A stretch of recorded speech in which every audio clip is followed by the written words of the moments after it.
Our story begins with the preparation of a delicious breakfast. A girl chops vegetables with a smile, and then tastes her dish. And the result is quite good. It's time to wake up. The girl quietly approached her husband. She woke him up with a warning that he might be late for work. The daughter's next word finally brought results. The man woke up and abruptly realized that he had plans and no more time to sleep. He scratched his head awkwardly and agreed with his daughter. She suggested he go eat breakfast. 2 months ago, this man had such a beautiful daughter. 10 years ago, rifts started appearing on the earth. People were shocked to see that thing. They ran away from such rifts in fear, because monsters were coming out of them in unimaginable numbers, and an ordinary person is not strong enough to deal with such a threat. However, some people of different ages and genders began to develop strange skills. They are called hunters, and they fearlessly engage in battle with monsters that threaten the existence of humanity. Each of these hunters could see and adjust their abilities in the status window, which was very similar to the game interface. They drew conclusions according to their own power status and made decisions about fighting the intruders. By the way, Dojun was a normal, non-awakened citizen who, after 3 years of studying to become a worker for the government, finally got a job as a desk worker for the Rift management team at City Hall. Unfortunately, he was pretty clumsy, and his boss often blamed him for his poor performance. However, after a year of hard work, Lee was able to get his first serious assignment. He was overwhelmed with expectations from his first serious case. After his job, he went to the Gangdong district to see if a rift had appeared.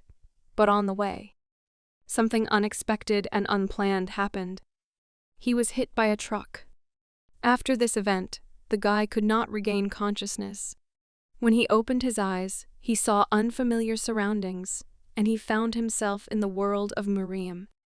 This place was full of violence and love for martial arts. Although Dojun had died countless times in this world, he was able to relive each and every time.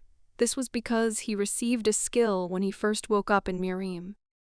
If he died, he would wake up a day before. Through this pocket watch skill, he turned back time again and again. So over time, he was able to get his results and improve his skills.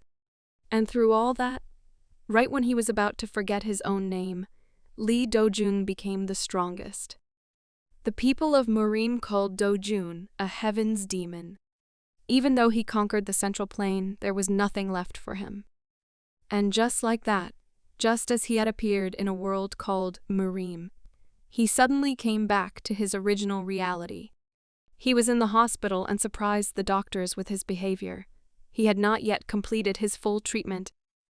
The staff of the hospital knew what had happened to him. The 17-year-old boy was hit by a cargo truck and then went through a 17-hour surgery. The boy did not remember the Korea he lived in very well. It would take him a long time to adapt to living in reality. But after living in Miriam, he became so strong that he is unlikely to work in such a humiliating job again. Now his level and characteristics are at their maximum, and he has many new, extremely strong abilities. After familiarizing himself with his interface, the guy remembered that he actually had a lot of blood on his hands. Constant battles with traitors in the world where he got to brought him to a state in which he could not trust anyone. It's all the result of an infinite number of deaths and rebirths of the guy. So this time, he wants to live a normal, peaceful life without such violence. The guy visited his workplace in Seoul City Hall. All the employees were shocked by his sudden visit. They were concerned about the health of the guy who was recently hit by a cargo truck. To their surprise, he replied that nothing serious had happened to him. No one understood what was happening because his appearance was really not different from the usual. His boss said that the guy started talking with a different tone of voice. But Lee said he did not understand what was going on. In addition, Dojun's body became noticeably stronger in a short time, whereas before he looked quite weak and clumsy. In addition, the boss noticed that the guy's height had changed significantly. He thought that a completely different person had come to them. The guy said that, despite all the noticeable changes, he was really Lee Dojun, and then said that he still had some memory problems after the accident and asked where his workplace was.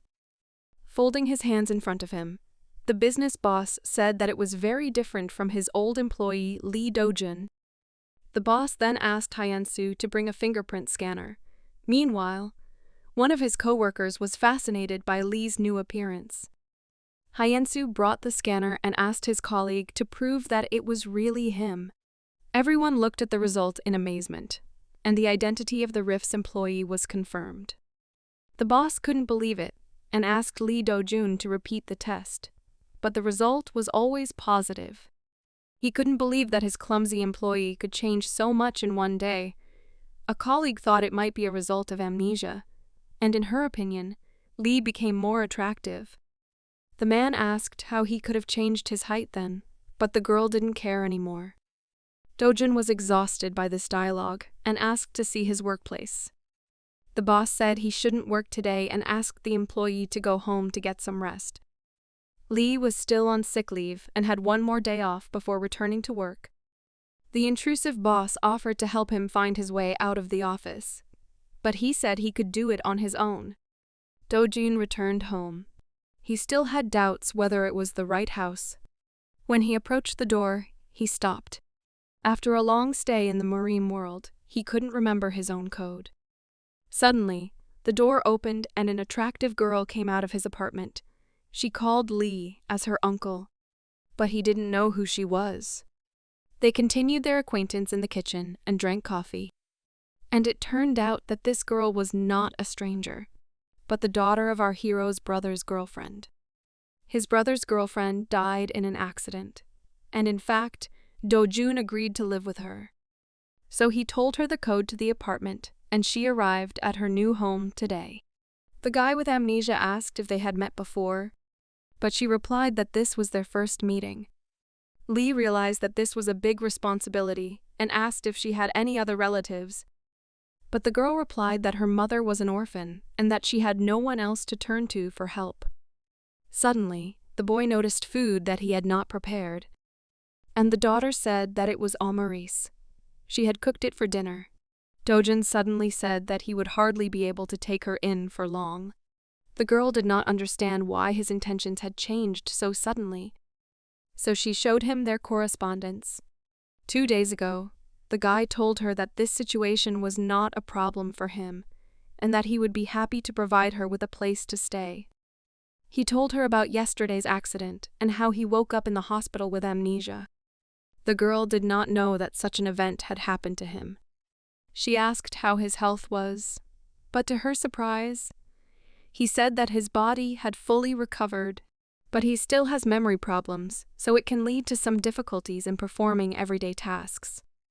Therefore, he is unlikely to be able to help her now, as he needs time to adapt. The girl was a bit confused by his words, but then she offered to sign a contract. The guy asked what she meant. The girl offered to become her father until she graduates from high school. Lee Dojun was surprised by this sudden offer. She said that she was ready to help him adapt.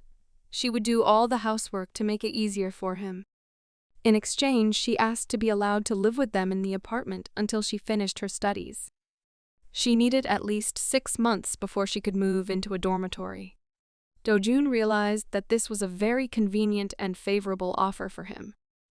He had been in the Middle Ages for a long time and would not be able to live like he used to in modern Korea anytime soon, and he would always have someone there to help him.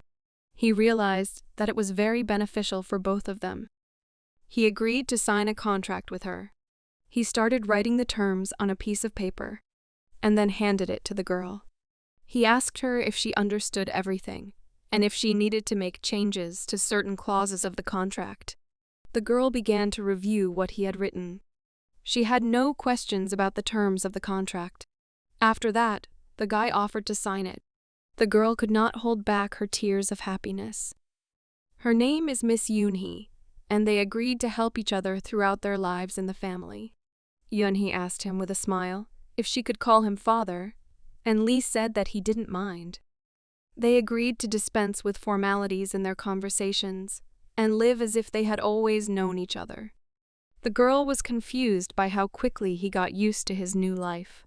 Suddenly, she went to his room to ask him something, and the boy's naked torso surprised and confused her. She turned away and apologized for entering the room without permission. Dojun asked her what she was interested in. She replied somewhat awkwardly that they had nothing in the fridge and should go to the store to buy something. Lee, of course, did not remember such details and took out a bank card from his wallet. He handed the card to his new daughter and told her that she could now pay for all her purchases herself. She was surprised by her father's action, and then suggested that he go with her to a local store to see if it would help him regain his memory. Dojun said that it could really help him and agreed to go to the store together. Yunhee said that she would cook him some fresh vegetables, which didn't bother Lee too much, as he was more worried about the high prices. She was pleased that she could be helpful to her new father, but their pleasant dialogue was distracted by the noise nearby. The girl realized what was happening. The guy saw a familiar sight. It turned out that a rift had appeared in the store, and the customers were very frightened. Suddenly, the girl started pulling out a gun. She warned her father that it could be dangerous and he should hide. The first monster came out of the rift, and the ordinary visitor was very frightened by the sight of a strong and big goblin. But Dojun was unaffected. Meanwhile, the first shots were fired. Yunhee started to fight the enemies. Her shot hit the goblin's sternum. Lee was not surprised at all, and continued to stand calmly holding the shopping bag. The goblin looked at his wound in fright, and said something incomprehensible. The freshly baked donut fell noisily to the floor. People gathered around him. One guy was already armed with a baseball bat. They thought they had been saved by one of the monster hunters. The guy did not even suspect that his daughter was actually a hunter. Hiding the gun, she asked her father why he didn't hide to a safe place. He still has memory problems, and could have been hurt in the battle. Dojun apologized and promised to be more careful in the future. The police arrived at the scene and found a single dead goblin, and then asked Dojun if he had killed the monster. But the boy replied that it was actually his daughter. The policeman was surprised that such a young lady was so strong and brave. He asked if she had an identity card and other important data, and that there would be a financial reward for her work. The police are paid to kill monsters and keep civilians alive and safe. The man said that the father of the underage girl could provide his own bank account for the reward. Dojun thought about it, and then asked the girl to provide her own bank account number. The girl was very happy to receive the reward. Due to unexpected events, they returned home quite late. It was evening and the girl started to prepare dinner, when suddenly she was distracted by a message on her cell phone. She was charged for her work as a hunter, and she was surprised that the amount was quite large. Dojun said that it was a great payment for one goblin, and then asked if it made sense for them to live together, since she could pay for her own housing with such an income. Yunhee replied that it was a unique situation. No one promises that she will always be as lucky with rifts as she is today. In addition, only hunters with a license or related death angels can enter the rift, which is called a dungeon. The girl does not have such rights because she is an ordinary person. The boy asked if she had studied the laws of mind, but his daughter didn't understand, so he started to explain the term, but quickly changed his plan and said it didn't matter. The girl realized that she had made a great impression on her father, and said that in March she would enter the State Academy of Hunters. She hasn't awakened yet, but she can still use mana. By the way, Yunhee is not an official hunter, but has a mana gun license, so she is allowed to carry around this type of weapon. The guy was surprised and said that not everyone can handle it, and the smiling girl replied that he should treat her well. She plans to become a very popular monster hunter. The girl cooked a lot of delicious dishes and invited her father to eat everything. During dinner, she asked Dojun what he did for a living. He told her that he was a government employee at the city hall. Yuni said she was worried if his job was dangerous. She was enjoying life with her new father. The next day, Dojun went to the city hall. After a short vacation, he would have to return to work. He walked into the office and greeted his colleagues. His boss, still confused, asked him how he was feeling and if he was able to start work. Dojun replied that he was perfectly fine, leaning back in his chair and folding his hands in front of him. The man told Dojun that he should take care of his health and that he could always count on his colleagues to help him. He then pointed to his workplace. A colleague next to him offered his help. Everyone knew that Lee had memory problems after a recent accident. This guy's name is Kwon Hyuk-soo, and he is a senior. Dojun thanked him for taking care of him. One of the workers looked at his watch anxiously. They were waiting for a valuable monster hunter for them. He was given F rank. In fact, the value of most hunters is in numbers, not skills. The problem of rifts was getting more serious. Suddenly, a girl rushed into their office and apologized. The boss said it was no big deal and he should have come out to the meeting. The senior turned to Dojun and invited him to meet the new hunter. He didn't have much desire to go back to his girlfriend. A colleague pulled him up from his desk and offered to help him meet the girl. Usually their department searches for faults, so they go out on patrols in pairs with hunters. And so he would be working with Yayi because she's actually a hunter. They started to get to know each other. However, the senior replied that this time they would not be able to work together. He looked a bit confused after saying that before explaining the situation in detail. He said that Dojun was having some memory problems and was unlikely to be able to handle the task, so he would replace him for the time being. Lee was not very happy to be considered unreliable. A colleague assured him that there was nothing wrong with that, but despite Dojun's good physical condition, no one knew if he could do such a responsible task. The office boss said that Dojun had injured his head, and with such amnesia, he should not continue his usual work in the office. Dojun was very surprised by the behavior of his colleagues. He had the impression that he was perceived as an unscrupulous employee. Despite the behavior of his colleagues, he refused their offer and assured them that he was capable of doing the job himself. The confused senior replied that he should not rush. The boss panicked and said that Dojun should rest after the accident and not take any risks, and that the hunter had an official contract and Hyuk-soo would be the best partner for him.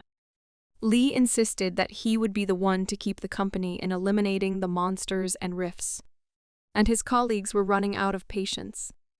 Dojun finally got his way and went on patrol.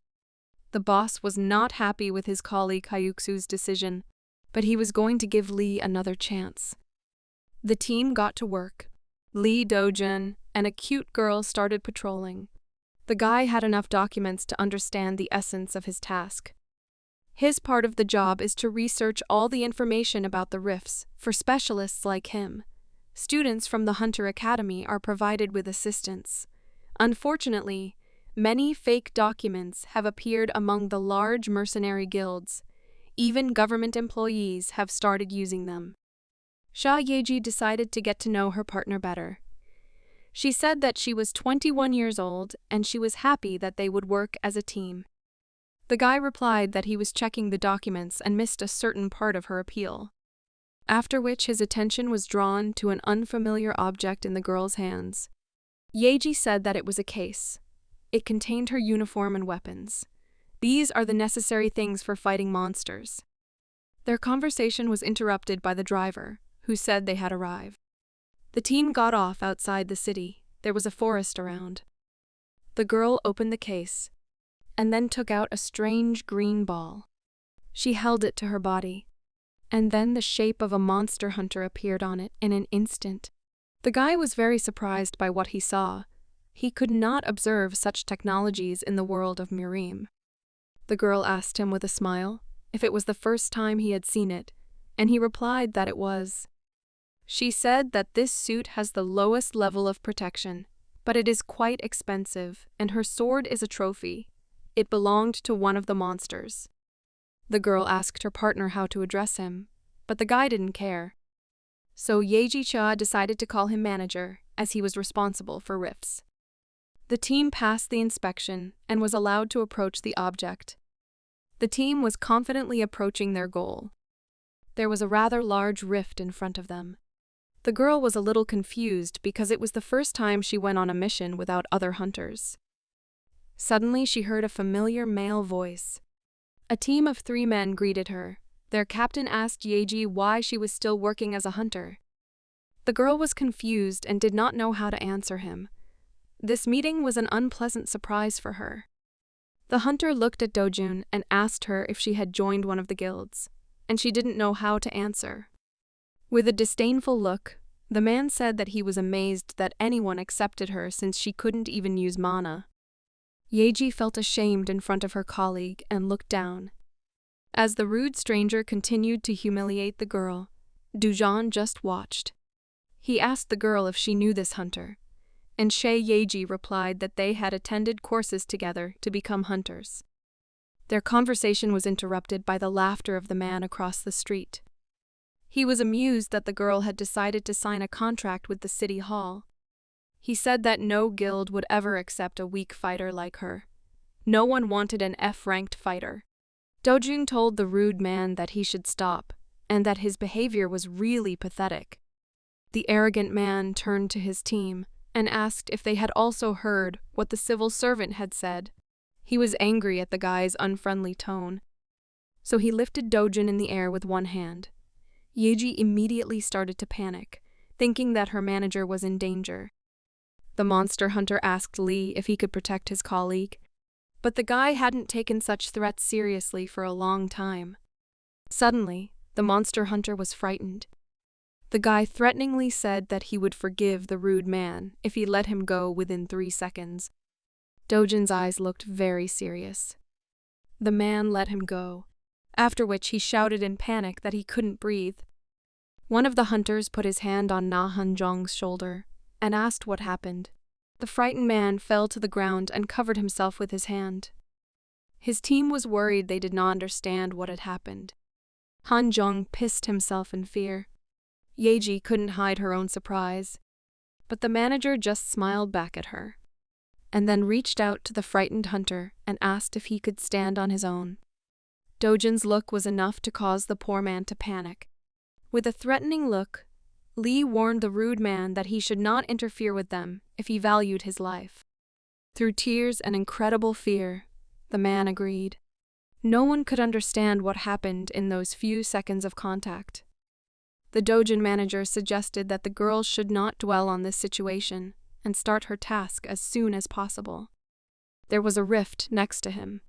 Lee put his hand through it, and then the team safely passed to the other side of the portal. They examined the area around them. Yayi believes that this is a F-rated rift because the interior is pretty simple. The team observed a lone goblin nearby. Lee Dojun picked up the tablet and logged into the control system. He registered a new rift in Seoul, Gangdon District. The boy indicated the rift rank named by the girl. The system started creating a map of the area. They were ready to continue exploring, and the girl decided to go first. Yayi was worried about whether she could handle it. Lee noticed her mood changes. He is just a manager, and his responsibility is to research the information about the portal's terrain, while the girl was thinking that she should show her best for the sake of the contract with the mayor's office. They noticed a noise nearby. Other hunters have also joined the exploration of this rift. They have already managed to overcome several goblins. The boy was surprised that they were late, and Yayi was disappointed that she had missed a chance to show her friend her worth. The girl fell to the ground in frustration. But Lee Dojun was happy that the other soldiers had done all the dirty work, so they could quickly complete their own tasks and return home. In the meantime, he decided to review the girl's characteristics, and he was surprised to see that Yayi was no different from an ordinary person. However, she had one peculiarity. Her status window showed a passive swordsmanship skill of level 1 with S rank. He asked the girl if it was true, and a smile appeared on her face. She was really proud of such a rare skill. She was one of the best during the hunter's course. She said that she used to ace all the tests and win all the duels. But her victories didn't last long. She couldn't show off her skills well with no mana at all. She started to panic because she had no idea how to level up to level 3 and get access to mana. So she thought that no matter how hard she tried, she would not be able to achieve the desired result. Her panic was stopped by Dojun, who shouted the girl's name and picked her up off the ground. She was thinking so hard about her negative experience that she did not notice the enemy attack. And the stick of one of the monsters fell in her place. A group of goblins was approaching them. The guy pulled Yayi to her feet and told her that this was her chance to show her skills and improve her level, and that the battle would start soon, and the girl began to worry. The guy sent the confused girl forward to the enemies. She had no other choice. She had to get her head together and accept the fight. She approached the enemies, and then easily dodged the goblin's first attack. Yayi easily picked herself up off the ground and struck out, causing a cut to appear on the enemy's face. She took a fighting stance and struck again. The goblin could not stand still from such a strong kick. He flew back a few meters. The goblin thought that its resistance was over, but in a moment the skilled hunter was able to decapitate the enemy. The second monster watched in amazement at what had happened to his friend. The girl was pleased with the result of her work. She asked the manager if he had seen how she had easily defeated the goblin. But suddenly she noticed that the second enemy began to approach her friend, who did not even look up from his tablet. She was expecting the worst-case scenario. She didn't have time to save her colleague from the enemy. But Dojun was not at all embarrassed by this event. He easily dodged the enemy attack. The girl was surprised by the speed of the reaction of an ordinary government employee. The goblin did not calculate his speed and fell to the ground, and then flew off the cliff behind Dojun with an animal scream. The guy continued to calmly read the information on the tablet, and the girl did not even expect him to be so strong. Without taking his eyes off the tablet, Dojun warned his colleague that she shouldn't be distracted from the battle, and it was time to focus on the enemy. Behind the confused girl stood a goblin, concerned about the hardship of being a goblin. The girl turned to the enemy. She barely managed to stop his attack. The enemy's attack was strong enough to open her up a few meters. She could barely stand on her feet. The guy asked her if she was really that exhausted after fighting only 2 goblins, and Yayi began to make excuses that she still had more to show for it.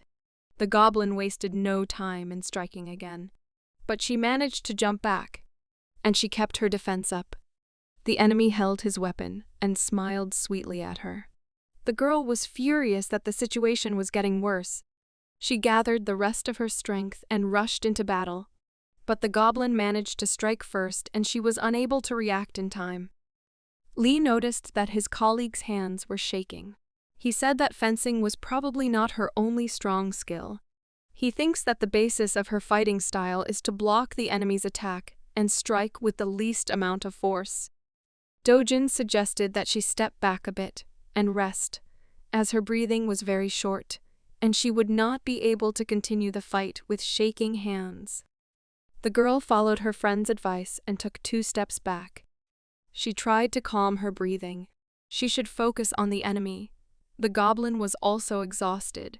He had no strength left for a long fight. Dojun, as a more experienced swordsman, advised Yayi to focus on attacking. Against such an exhausted opponent, it would be easy to find the right moment to strike with the sword. He said that it was better not to drag out the fight, but to gather the rest of the strength and launch a strong and unexpected attack. It was very important for her to catch the goblin in a mistake, as he had already started to panic and was not following the enemy's movements.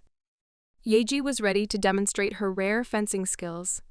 She confidently took a stance.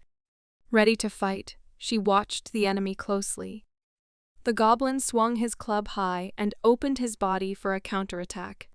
The girl did not hesitate to strike him a quick blow. Before the goblin could realize what had happened, The fight was already over. The girl's sword was on the enemy's neck. Yayi was able to cope with the task. This time, she was able to show her friend her fencing skills. The sun began to set in the world inside the rift. Dojun thanked the girl for her good work. He had collected enough information and suggested that they return home. Exhausted, Yayi lay on the ground. She wanted to rest a little more. She had managed to defeat 17 goblins, and with such success, she would be able to earn good money. She got up from the ground and said that the financial reward for her work was not the only incentive for her to continue. She wanted to join the team of monster hunters. Yayi told the manager that he must be hiding his true power. The guy pretended not to understand what she was talking about, and she started to remember his advice and the wonderful reaction. But the guy decided not to listen to her and just went home. The girl was offended and stood alone for a few more minutes. In the real world, evening also came. The manager was calmly returning home after a productive day. He was walking home, thinking about his adaptation in modern Korea. But he noticed that someone was following him. Lee Dojun stopped. He just wanted to go home, so he didn't want to play with the stalker for long. So he warned the stranger that he would get angry if he didn't show up in 10 seconds. He didn't have to wait long. Yayi came out to him, and he was surprised by this sudden and strange encounter. He asked the girl why she was following him. Yayi replied that Lee hadn't answered her question and she needed an answer. She wondered if he was hiding his true power. Turning away from her, the guy offered to come to his house for dinner. The girl was hungry and happily responded to such a generous offer. They reached Dojun's house. Yayi still felt insecure as she walked up the stairs. She said that she would probably go home, as she felt uncomfortable coming to visit so late. But the boyfriend said it was okay and that he had a delicious dinner waiting for them at his house. The girl was surprised because she thought he lived alone. But Dojun said that his daughter was responsible for cooking. Yayi was very confused by this answer. She couldn't believe that such a young man already had a fairly grown-up daughter. Lee warned his partner that they shouldn't talk about the events of that day during dinner, as his daughter thought he was just a government worker. The girl was uncomfortable entering the apartment, thinking that Dojun had just married early, and therefore already had an adult daughter. They were greeted by a smiling Yuni, who was happy that her father had finally returned home. But behind the door she saw a panicked stranger. Yayi did not expect to see her colleague's daughter so grown up. She did not understand how this was possible, since the boy was only 26 years old. Concerned by the stranger's appearance, Yuni asked her father who the woman was who came to visit them, and the boy replied that it was his colleague. Yayi still hesitantly greeted her and introduced herself as Dojun's colleague. Yuni asked with suspicion if they were just colleagues, and the dialogue became a little awkward. Dojun explained that they just work in the same department at the city hall and asked to go home. The girl instantly changed her expression and gladly invited them inside her neatly cleaned house. Yayi was shocked at how clean her colleague's apartment was. The friendly Yuni said with a polite smile that they were having dinner soon, so she suggested they have some tea and go home. Unexpectedly, her father said that Yayi was invited to dinner with them. Yuni turned around and said that she would have to cook for Yayi. The boyfriend was surprised by her behavior and asked if it was because she was going through a transition, and she nervously shouted that everything was fine. Yayi was surprised by the behavior of her colleague's family. Yuni looked offended. Dojun's colleague had a hunch. Everyone had dinner. Yayi praised the girl for the delicious food and asked her where she learned to cook so well. But the girl replied that she had bought all the dishes in the supermarket. During the conversation, the daughter was distracted. She noticed a familiar case and asked whose it was. Yayi happily replied that she was a low-ranking hunter. She used the case to transport her weapons and costume. But after giving such details, she realized that she had said too much. She looked back at her colleague's reaction. Yayi regretted her recklessness and told her friend's daughter the secret. Yunhee was surprised that the hunter was a colleague of an ordinary city hall employee. But her father said that it was not her main job, and she was an illegal hunter, so she could get a fine, and it should be kept secret. The girl got up from the table loudly. No one knew what was going to happen. But Yunhee suddenly took Yeji's hands with enthusiasm and said that it was amazing, and she wanted to become a hunter too. Yunhee showed her application form and said that she was going to enter the Monster Hunter Academy. Such an incredible reaction was unusual for Yeji. She began to make excuses that she did not deserve the praise, because she had the lowest rank. But Yunhee, who was happy, assured her that it didn't matter. The main thing was that she was a real hunter. The girl continued to ask a lot of questions about the specifics of her job and the peculiarities of combat, and Lee was exhausted by the girl's conversation. They continued for several hours, but when it was time to say goodbye, Yeji thanked them for dinner. Yunhee said she had fun spending time with her. Yeji said that they would meet again next time. But her daughter said that she shouldn't, because she still doesn't like Yeji. This ambiguous behavior worried the hunter. Dojun told his daughter to go home and he would walk his colleague to the subway. A somewhat dissatisfied Yunhee agreed with his decision. After a short silence, she started talking. She asked Dojun if she was his own daughter, a question that confused him. He asked what they were talking about. Yeji replied that they have a big age difference, and there are no family photos at home, and Lee doesn't wear a ring. In addition, they have different surnames, so they are not father and daughter, and in her opinion, Lee has never been married. The confused boyfriend called her words inappropriate jokes. The girl dialed the police and asked if their relationship was legal, and the guy replied that there was nothing illegal about it. He admitted that Yunhee was actually his niece. His brother had problems, so he was taking care of her himself. The girl was confused by her colleague's answer. She regretted asking so many questions and apologized, and Dojun asked her not to bring up this family history at work again. After an uncomfortable conversation, the colleague said goodbye. The girl looked in the direction of the boy. She had new questions, because in this case, the colleague and his brother also had different surnames. These thoughts were on her mind. But she decided that she should forget about it and go home and get some rest. The next day at the mayor's office began with the surprise of the entire office. The boss couldn't believe that his clumsy employee had managed to get the job done in one day. He asked the man if he had any problems with the results of the task. The man replied that in fact everything was done perfectly, and he couldn't even believe that Dojun had done it all by himself. Usually it takes at least several months to get this much data. The man turned to Hyuksu and asked with disbelief if he had helped his colleague, but the senior replied that he himself was very surprised by Lee's results. The man smiled and praised his colleague, saying that he could not have done that much work himself. Dojun accepted his colleague's praise with a smile. Yeji was surprised by the reaction of the office staff and asked her friend if he was their best employee. The guy didn't understand what she was doing at the office and said that she could relax on her day off. Yeji replied that she was just passing by and decided to stop by. She doesn't expect to be paid for being at work on her day off.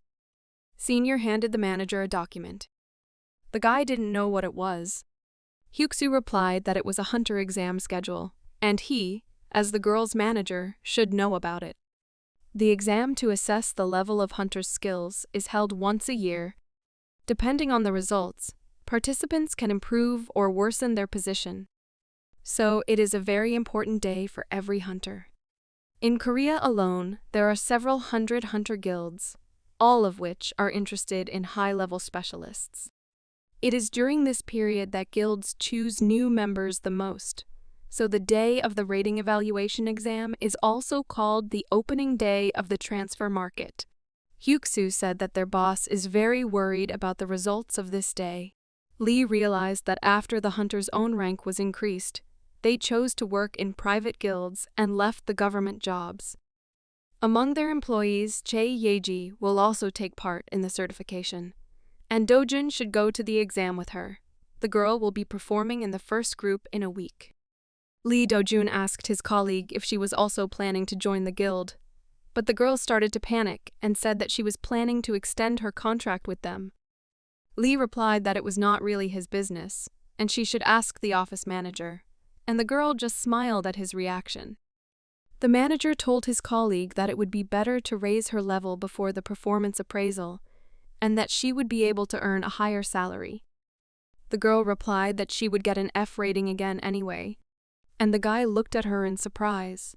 Yayi said that the reason was that she did not know how to use mana, and the certification itself was divided into several stages, namely level determination, stat changes, and practical evaluation, and the result of the exam itself depends on the total number of points scored. However, the most important thing is the amount of mana a hunter has. With the help of a mana crystal, fighters can become much stronger. This is called mana injection. But Yayi has never been able to achieve this. He realized that she couldn't even count on E rank now. Dojun suggested to the upset girl to make an effort and try again. He didn't want to keep doing a boring job.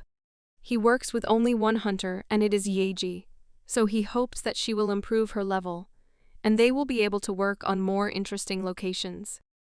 The girl said that was true, but she was afraid that the manager would find a better hunter. Dojun pretended not to get the hint and thought about putting out an ad looking for a new partner. But unexpectedly, Yayi said that she was his only assistant at the moment, and he asked her to make an effort to do well in the future. The team went to the training room for hunters. This place used to be called the office for working with old riffs. However, now it is a training room, and in fact Dojun visited it for the first time. The walls inside are quite reliable. They are resistant to impacts as they are made of special material from the Hunter's Academy. The guy remembered the girl's story about her lack of mana. He asked her if she had ever exercised, and she replied that she could not get mana until she reached level 3, so she felt like a complete failure. The boy asked if she could show off her swordsmanship skills, and Yayi replied that she had some notes on it, and she handed him a notebook. Dojun was surprised by the number of thoughts she had written down.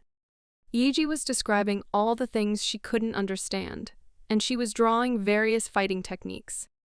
The boy looked at the notebook thoughtfully. Despite his colleague's poor drawing skills, he recognized the three-way fencing method. The boy explained to the girl that fencing is a technique based on the three-way method. Jin So-woon was the actual sword saint. He was a royal scholar who suddenly appeared like a passing comet. He won a Bimu duel against the current strongest warrior underneath the heavens, then disappeared without a trace. So Woon was able to reinterpret the current understanding of the three entities of sword arts, and was a genius among geniuses. He called that sword form scholar's swordsmanship, and a legend says that he left that sword arts to the warrior that he had defeated before disappearing. Dojun was fascinated by this story. He turned to his colleague and put his hands on her shoulders and said that she was an extremely lucky person and that people like her were hard to find. The girl did not understand what was being said and just looked at Lee in confusion. It was approaching 6 o'clock in the afternoon. The boss was watching with a smile. He was looking forward to the end of the day. As soon as it happened, Lee Dojun said goodbye to the boss and said he was going home. A moment later, Yayi the hunter said goodbye and ran after her friend. Surprised colleagues have been observing a similar situation for several days. As soon as 6 o'clock starts, these two immediately run home. Hyuksu suspected that they are not just friends. He wondered it does seem that the girl is actually interested. He thought that only a fool could not notice it. With a sly smile, the office manager said that in his opinion, Lee Dojun didn't even suspect anything. Meanwhile, the girl was practicing fencing diligently. She practiced her sword style to improve her skill level. Her movements became more skillful. She tried to achieve better results.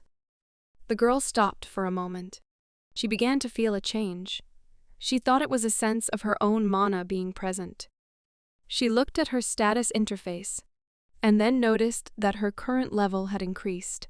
Yayi could not contain her joy.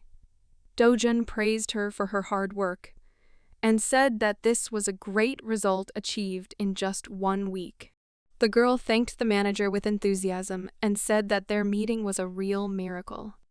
Dojun raised his head high and agreed. He said he would take this into account when he renewed their joint contract. The girl agreed with him with a sincere smile. Yayi said that her guesses were right. Her partner was indeed hiding his true strength. The guy sighed heavily. He decided not to continue this conversation once again and said goodbye. They would meet again tomorrow in more interesting conditions. The next day at the Hunter Academy. At the entrance, there were a lot of people who wanted to be certified. A guy asked her if it was her first time here, and Yayi replied that she had taken the exam for a hunter's license here, but hadn't taken any more tests since. The manager complimented her on her productive desires and wished her good luck with her recertification. Suddenly, they were distracted by the surprise of the crowd. They saw a local celebrity. His name was Kang Minhyuk. Next to him was Han Minji. They are 2 big-shot S-rank hunters.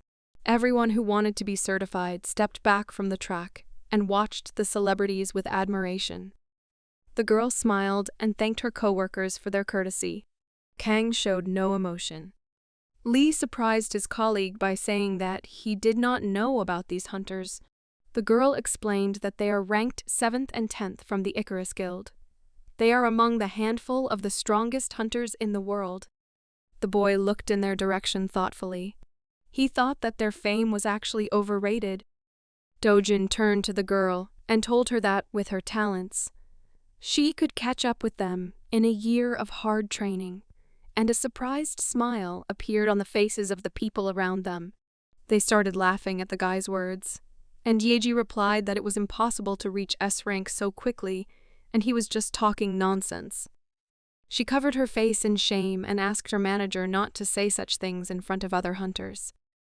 Kang Minhyuk was unhappy that they had to be in such a place for the sake of their company's business development, and his colleague said that he should watch his emotions, as there were many cameras around them. Han Minji's words annoyed the guy, but he agreed. The girl said that such work is more interesting than fighting weak monsters on boring missions. Minji said with a smile that she expects a new genius to appear during the exam. The guy indignantly replied that he hears this every year, so he asked his partner to hurry up. They had to select the best fighters for their guild. Among the crowd there were also hunters we knew. The brute from the last mission arrogantly said that Han Minji was waiting for him. He was looking forward to the test to show his strength. But despite the leader's confidence, his colleagues still taunted him about the past events and asked if he had brought a spare pair of pants. As the first stage began, the exam administrator announced the statistics and invited the hunters to enter the room one by one.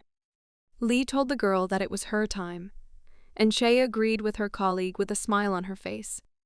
Han Jung looked forward with confidence. He believed that he would easily get into one of the strongest guilds.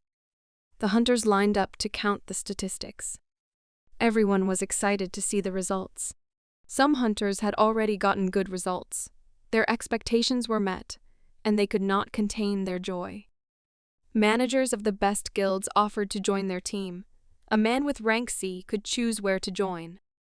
The personal manager of the Balkan Guild was telling all the advantages of his organization, while his competitors were trying to show off their best side. Yayi barely managed to get through the crowd and return to her colleague, and Lee asked about the result of the stage.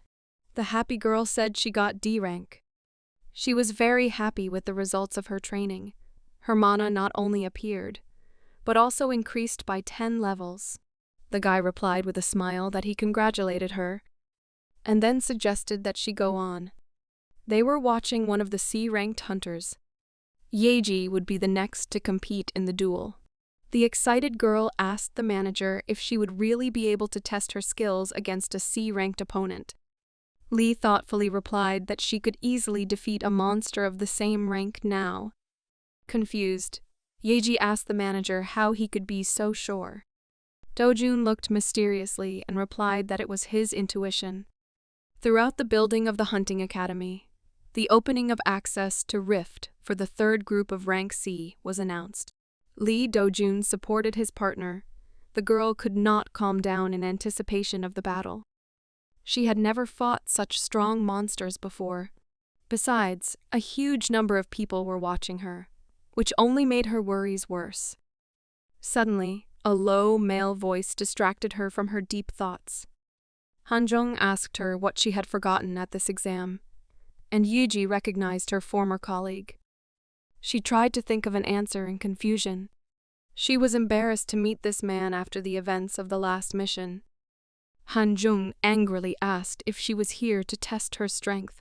He said she must be crazy. Confused, Yayi apologized to the hunter. The arrogant man said that it was ridiculous. He didn't expect to see an F-ranked fighter in a test with C-ranked monsters. Everyone around them heard this conversation and turned around in surprise. They couldn't believe that the lowest-ranked hunter had decided to join such a difficult battle. Their eyes converged on the low-ranking girl in the cheap suit, and they began to discuss her illogical behavior. Folding his hands in front of him, Hanjong said that he did not know how to describe this nonsense. He suddenly felt a familiar fear. The frightened boy started looking around in search of his offender. Dojun guessed that this hunter hadn't brought a spare pair of pants, so he decided not to greet his friend and just watched in silence. Suddenly, a man approached him and spoke to Dojun.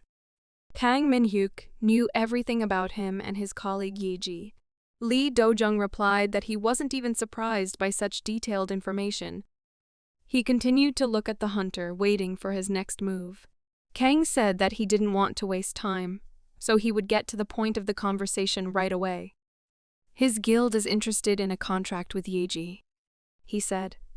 Yayi was able to gay body strengthening just once, and that was when she was at level 1, when she was taking her hunter's license test with an F-ranked magic stone. Through that body strengthening, she was able to inject herself and increase her mana to level 10. But there have been no record of her strengthening herself after that, which means she has monstrous talent.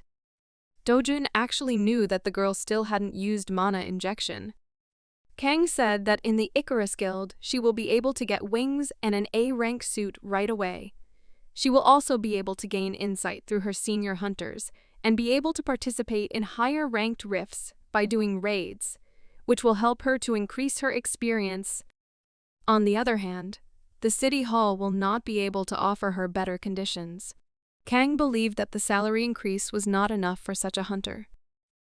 Besides, in his opinion, the manager made a mistake when he immediately sent a girl with no experience of fighting in rifts above D rank to a difficult exam.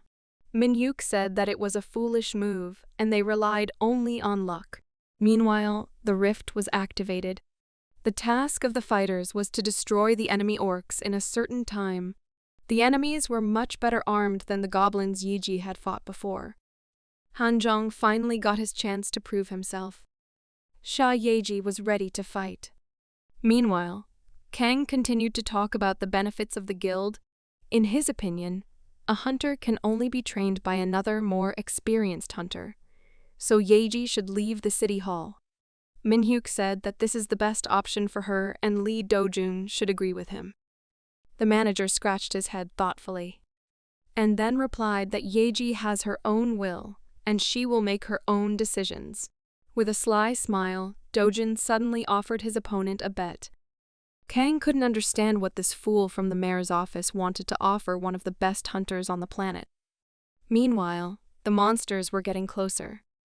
Hanjung asked the distraught girl to pull herself together. The battle is about to begin. The formerly confident man began to doubt that he should have taken on such a difficult challenge. One of the orcs approached him and took a swing. It was much bigger than the hunter. The monster struck a heavy blow. Hanjung was shocked by the strength of the enemy. He thought he was dead. Filled with fear, the man thought he couldn't do it. His foolish thoughts were stopped by the monster's punch right in his face. Han Zhong fell to the ground. He dropped his weapon. The hammer was a few meters away from the fighter. However, the orc did not wait for the man to get up and came up to strike with both hands. The panicked man began to beg the monster to stop, when suddenly a girl appeared epically next to him. But the clumsy Yayi managed to fall right next to the enemy. The confused man did not understand what she was up to. Yayi asked her former colleague to retreat. She would deal with the enemy herself. With a surprised look, Han Zhong said that her words were nonsense. The orc was not interested in talking and continued the fight. His new opponent was able to easily dodge the first blow. The girl showed much better speed. She managed to track the enemy's line of attack. This gave her confidence that she had a chance to win. The girl was behind the huge, clumsy orc with incredible speed, and then struck a series of blows on his back. The monster barely had time to react and blindly stabbed himself in the back. But he was not expecting what happened next. Yayi jumped up and stood over the enemy. Once in the right position, she demonstrated the first move of the school of fencing, a kick called Heaven, which went through the orc's entire body. She easily defeated the C-rank enemy with only one move. Everyone around her was extremely surprised. No one understood how an F-ranked hunter could resist a C-ranked monster. Dojun just smiled in satisfaction. Meanwhile, Kang couldn't believe his eyes and shouted that it was impossible. The girl's manager calmly asked the hunter why he was surprised by such an ordinary victory of his colleague. Kang Min-hyuk's face was covered with cold sweat. In general, there are 3 ways to use mana. The first is to put mana into the weapon. The second option is to emit mana. The third is mana replacement. In fact, putting mana into a weapon is not difficult. The main thing is to learn how to control the process. Kang didn't look so confident anymore. He said in a disheartened tone that Yayi was using a similar technique with unexpected ease. The exam was declared over. The administration asked the fighters to leave the hall, and the hunters supported each other and praised each other for their efforts. Meanwhile, Han Zhong stood there and couldn't understand what had happened. He squinted and looked at the scorecard. He was in last place without destroying a single enemy. Meanwhile, Yayi defeated 8 orcs and took first place. She met with her manager and thanked him for his help with training. One of the strongest hunters in the world interrupted the conversation between the friends. He came up to show and said that it was a very worthy battle. The shy girl said that for a fighter like Kang Min-hyuk, it was just child's play. The hunter noticed the girl's excellent technique and asked if she had a teacher. The girl wanted to point to her manager, but Dojun interrupted her and said that Yayi was training herself. She started to panic and Kang asked if it was true. Yayi was upset and confirmed her friend's words. The S-ranked hunter addressed Miss Yayi with respect, and then said that he wanted to get straight to the point and invited her to join the Icarus Guild. He said that if she agreed, she would receive everything she needed. Their guild was one of the strongest, so it would create the necessary conditions for the girl's further growth.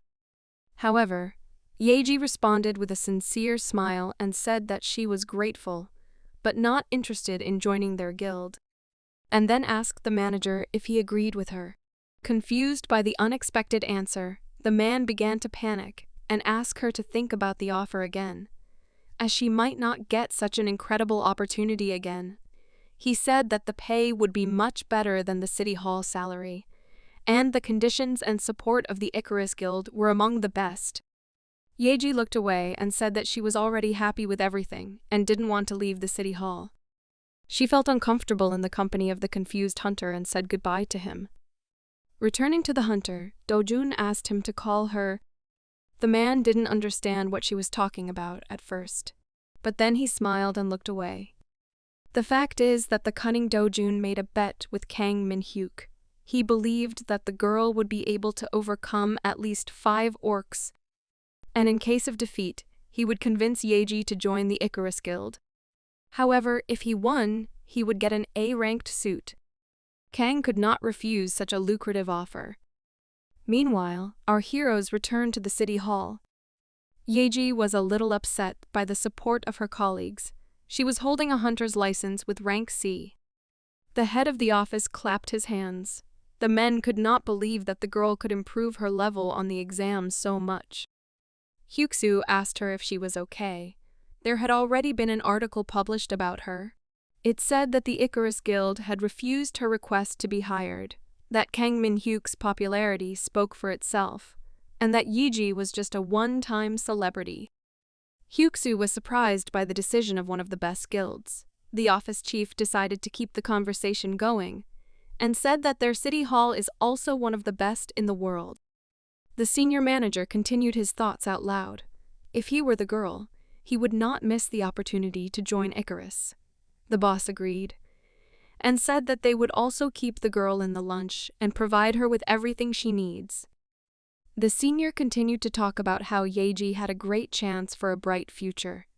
But the chief did not understand why he kept talking about it, and did not tell her about the benefits of working at the city hall. The girl had heard enough of her colleagues' praise, and then she asked the manager if he would treat her better now. Dojun replied with a smile that she had done the right thing and would not regret her choice. The smiling girl said that this answer was enough for her as a reward. The cunning boss watched the dialogue between the employees and gestured to the love between them.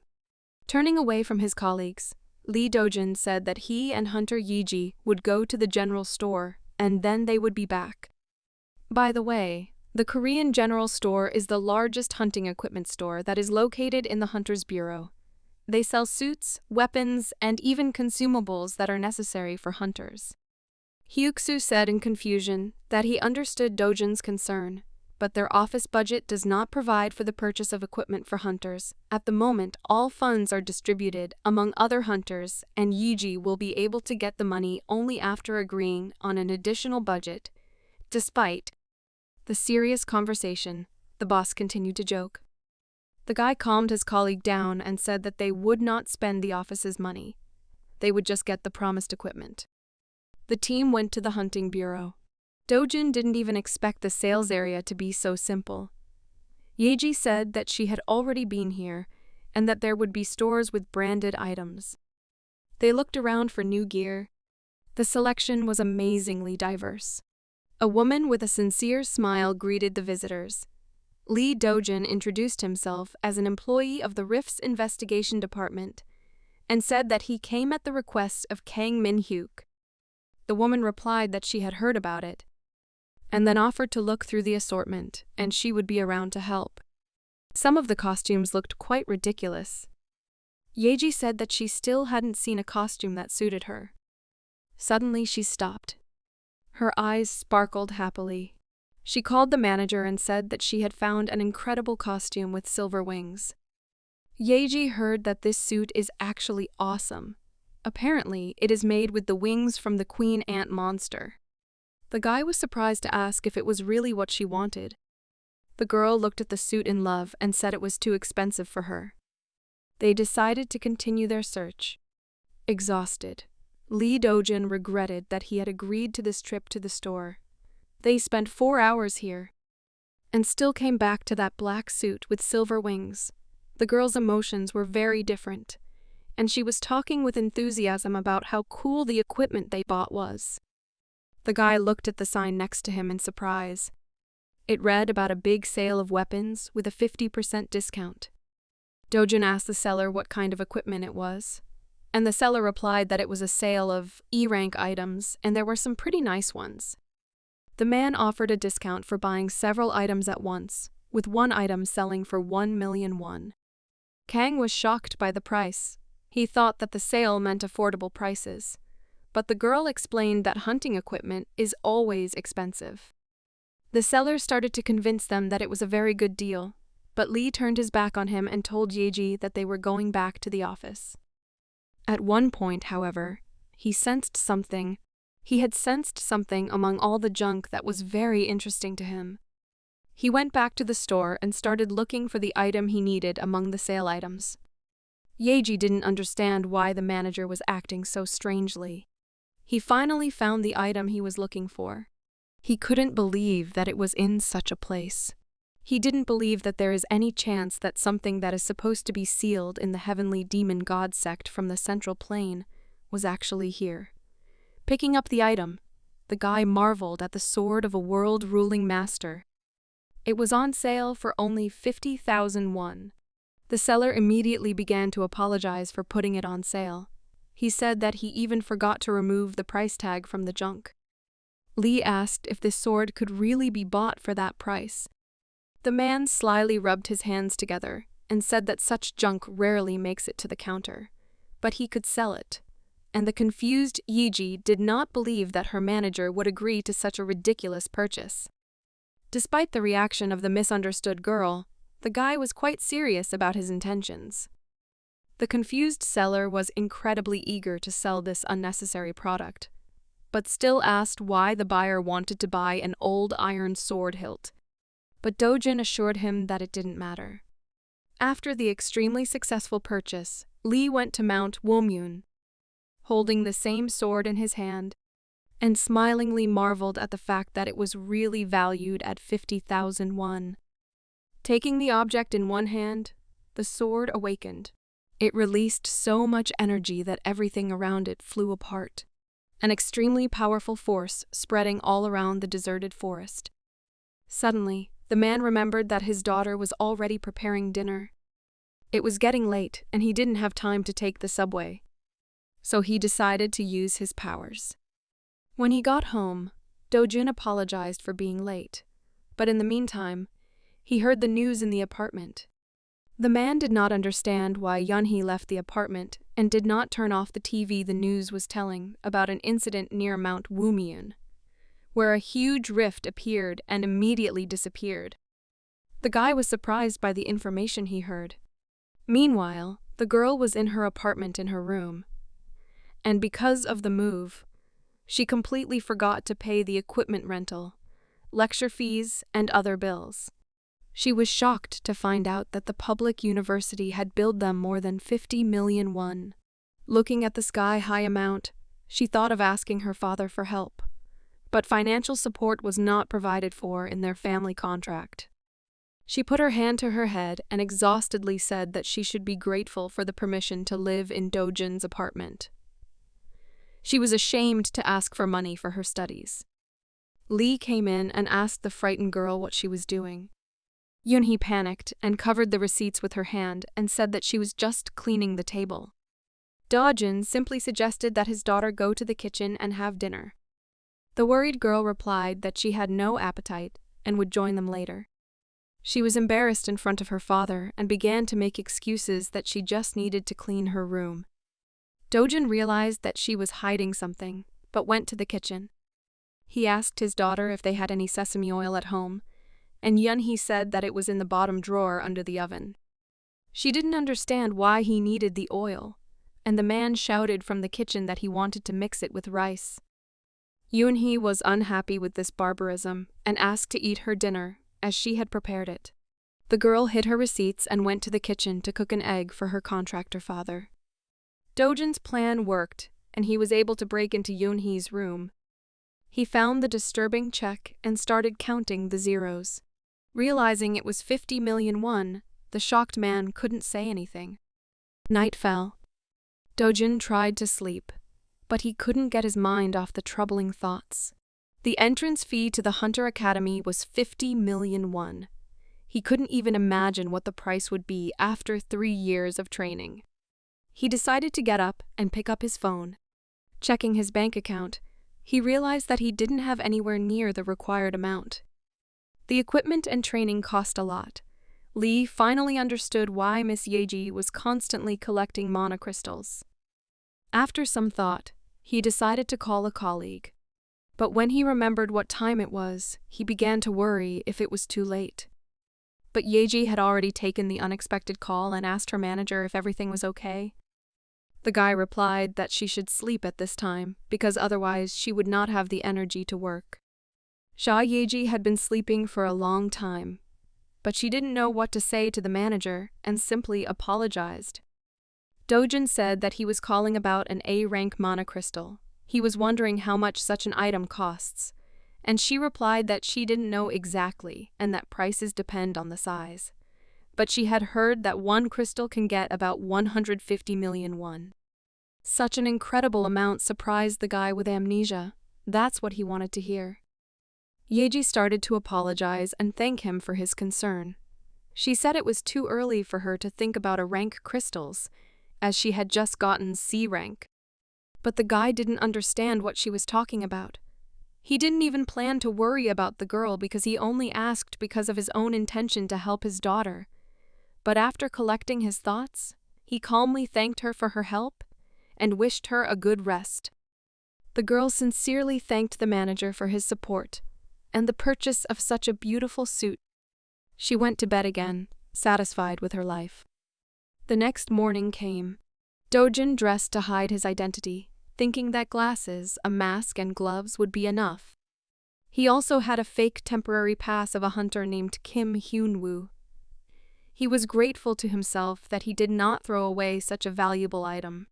He wrote a note to his daughter, saying that he was going for a walk and posted it on the refrigerator. Lee set off on a short trip. His target was a rift on Mount Guryong. The entrance was forbidden, and all passers-by were warned of the danger. The guy put on a mask and goggles. And then he jumped over the fence. He maneuvered quickly along the path. He had to hurry. Lee finally found the rift he needed, then went to the computer and confirmed his fake identity. This location belongs to rank AU, so Dojun received a warning about the difference in skill levels between the hunter and the rift. He reconfirmed his intention to go to the difficult dimension and then entered the location. He believed that killing 1 or 2 monsters would not attract too much attention, and it was a weekend, so he could do it quickly and go home to rest. Suddenly he heard a noise behind him, and 3 hunters entered the rift. The guys saw Dojun and were surprised to see him there. The situation became more complicated, and now the plan should be changed. Mira from the team called Lee a crazy bastard because he wasn't even wearing a suit. The guy next to him asked his colleague to speak quietly and not to attract too much attention. The hunters were trying to understand why this man entered such a large vault without a suit and weapons, and the guy with the glasses thought he was one of the crazy people who broadcast to such places. So he asked his colleague to talk to the weirdo in a nice way and send him home. Behind the man's back was a large sword. He said in a friendly manner that his name was Han Dong-yoon, and he was a member of the Magi Guild, and then asked the silent guy his name and guild. When Han didn't get an answer, he asked the masked guy if he had any idea where he was. Dojun replied that he understood everything perfectly well. Dojun asked with disbelief whether the stranger was really a hunter, since only a madman would enter such a large rift without any equipment, which is the same thing as committing suicide. A calm Lee thanked us for the experience, and said that he planned to catch a few monsters and leave the rift. After that, he said goodbye, and the confused hunters could not believe that the stranger opposite did not realize the seriousness of this location. Suddenly, they felt incredible pressure. Even Lee Dojun didn't realize what was happening. The rift became distorted and the ogre leader was making his appearance. Due to its appearance, control of the rift entrance can only be regained after the ogre leader is defeated. The rift will open once again if all participants within the rift die. Panic began to spread among the hunters, and one of them asked the team to turn on the emergency video button. Meanwhile, Jung Young-kul, the director of the Hunters Bureau, also received a notification about the emergency condition of one of the rifts. His colleague informed the boss that a check of the location revealed the presence of 4 hunters. 3 of them are rank hunters from the Magi Guild. The last guy is just an F-rank newbie. The director was surprised to see such a crazy rookie there. Checking the information, he found out that his name was Kim Hyun-woo. The emergency cameras have no sound, but the Bureau's employees were sure that the hunters had found the enemy's trail and were going to destroy the monsters. A colleague of the director said that the members of the Magi Guild are considered to be among the strongest among the A-ranked hunters, and they are well equipped, so if they are lucky, they will survive. Jung asked, "Who acts as the boss of the monsters?" And the man replied that it was the king of the ogres. Sweat beaded on the director's face. He said with a serious face that they could hardly cope with such an opponent, so they should go to the meeting room immediately. Meanwhile, the captain was panicking and giving commands to his comrades. They ran non-stop and used acceleration potions. Mira was ordered to use her skill and report the location of the monsters. Dojun just ran after the others. The team captain was confident that Mira was an outstanding fighter who could spot the enemy within a radius of 1 kilometer, while Jung-ho was one of the most powerful healers he knew. By the way, the team captain himself had never lost a battle before, but the situation still caused him concern. He tried to calm himself down, thinking that they were strong enough to win, so they should just keep going as they were. Dojun distracted the team captain and said that they were going in a different direction, so he would just take his leave first. Surprised by these words, the captain called the stranger crazy and asked him to be quiet and follow them further if he did not want to die. He threatened to kill the guy in the mask and glasses himself if he continued to talk nonsense. Lee was surprised by such restless and aggressive behavior. Jung-ho, with a smile on his face, apologized for his colleague and said that he was actually a very kind person. His behavior was due to the excitement of a tough fight. The girl was less positive and asked what their chances of survival were, since the ogre leader seems to be an S-rated monster. The captain asked his colleague not to think about nonsense and to focus on the task of locating the monsters. After that, the guy asked the team to stop for a minute. There was one dark ogre standing in their way, and the captain suggested that they eliminate the monster and run on. He turned to Mira and asked her to check if there were any other monsters within the range of her skill, and the girl started scanning. After that, the captain ordered his colleagues to cover him from monsters that could attack from the back. The guy planned to destroy the enemy that stood in their way himself. After that, he turned uneasily to the stranger and asked him not to do anything stupid and not to interfere. Jung-ho was ready to start the task, but suddenly she asked her colleagues to stop and said that she felt something was wrong. Using her skill, she saw that all the monsters were heading in the same direction, which was going to be a big problem, because all the enemies are going straight to the leader of ogres. Dojun sat down on the ground and put his hands on his knees. He knew that it would be difficult. The biggest problem was that he was forced to remain incognito, and he didn't use any special equipment. He watched the movements of the enemies and saw that there were already 20 ogres amassing towards the ogre leader, and more were also coming. The girl covered her nose and angrily asked Jung-ho if he had just farted. The guy replied that he was too nervous at that moment. Looking at the weirdos, Lee concluded that his fellow travelers were unlikely to last long. Getting up from the ground, he thought that he was very unlucky, and really had no desire to do anything. But there was no other choice. Suddenly, the guy was stopped by the hand of one of the hunters. The captain repeated his request to stand still in an angry tone. He was worried that the stranger's behavior could ruin their plan. Dojun asked to hear him out, but the angry man threatened him with death. Dojun didn't want to make any noise, so he laid down near the bushes and decided to let the hunters take their course of action. Picking up his huge sword, the captain of the small team said that in case of a gradual accumulation of enemies in one place, they should not wait. He plans to destroy the enemies one by one, after which Mira will use her sniper skills. The guy ordered the team to proceed with the plan. The soldiers took up positions around one of the dark ogres. The enemy began to roar like a beast. The captain closed the distance to the enemy, and then struck with his huge sword. But after the attack, a frightened look of surprise appeared on his face. Ogre caught his sword with ease. He was clutching the blade of the hunter's weapon with his hand. But the team wasted no time, and the sniper's arrows came into play, and the two hunters launched a surprise attack. Ogre did not have time to block the shots from different sides. Jung-ho continued to fire at the target. Then he asked Dong-yoon to hurry up. The captain seized the moment and freed his weapon from the enemy's hands. He wanted to end this fight as soon as possible and struck at the monster's legs. Ogre screamed out loud in pain, and then fell to his knees. Jumping high, the team captain swung at the enemy, and then stabbed him in the back with his sword. After this attack, Ogre fell to the ground. Wiping the sweat from his forehead, the captain praised the team and asked where the next enemy was. Mira replied that he was not far away. Dong-hyun decided not to waste time and attack the next enemy. Suddenly, a confused Jung-ho shouted that the stranger had disappeared, and the team was in a stupor. Angry Dong-hyun shouted that this stranger was a crazy asshole.